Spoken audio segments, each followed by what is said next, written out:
Morning viewer. Bien here. That's breaking news. Yeah. I don't fancy hearing about the chances of a third world war breaking out in some random Instagram story. But that is what happened. We live in a world of frivolous predictions, but then social media can make bad things worse. I just shrugged my shoulders and went on to Twitter turned X to find World War III actually trending with a hashtag. After taking a deep breath, all I can say is what we have just had is not the start of a new world war, but one of the biggest screw ups in diplomatic history. By striking an Israeli ship and then launching a swarm of drone bombs on Israeli territory, the clerics and their fellow powers wielders in Tehran may have owned some headlines that speak of revenge after an Israeli attack on an Iranian diplomatic consulate building in Damascus on April 1st that killed a commander and 7 officers of the Iranian Revolutionary Guard Corps. But simplifically, retaliation is not quite an act of meaningful revenge. What we have had so far is Tel Aviv pending the drones of with its Iron Dome defense.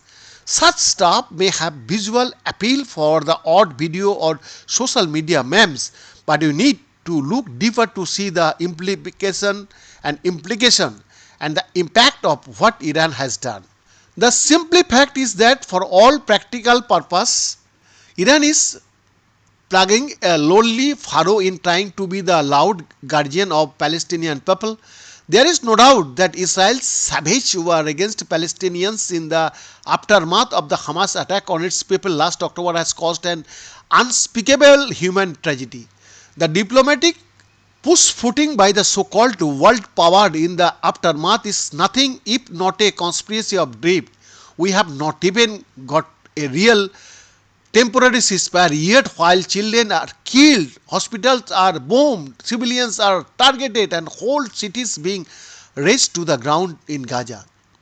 There is little doubt that Hamas has been acting in tandem with or as an agent for Iran's Shia Islamist regime.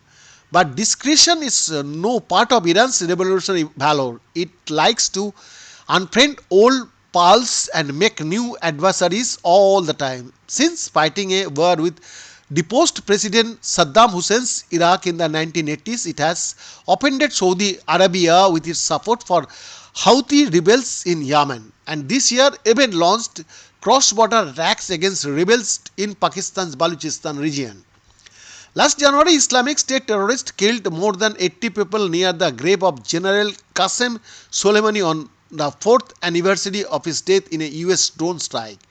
Soleimani was a sworn enemy of the Sunni Salafi jihadist Islamic State, whose war on the Shia Islamists of Tehran is only one of the many twisted subplots in the Muslim world's checkered history of little and big enmities. The best thing going for Iran so far, if one might call it that, is that China and Russia love anybody doing anti-US acts and therefore keep their diplomatic silence loud. But that is hardly what the doctor ordered for suffering Palestinians whose basic survival is at stake.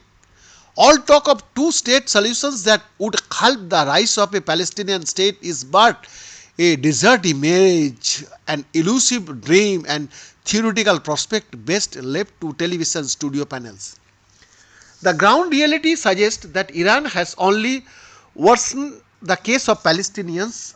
I am tempted to compare Israel's Damascus attack as one resembling the 26/11 attacks on Mumbai by Pakistan-based terrorists in 2008. What India did after that was not simplistic military retaliation but an elaborate diplomatic counter-offensive armed with dossiers and evidence. It built up a case for Pakistan as a state that harbors terrorists. It owned sympathy and diplomatic support across the world of lasting kind that isolated Islamabad. BN's exclusive report.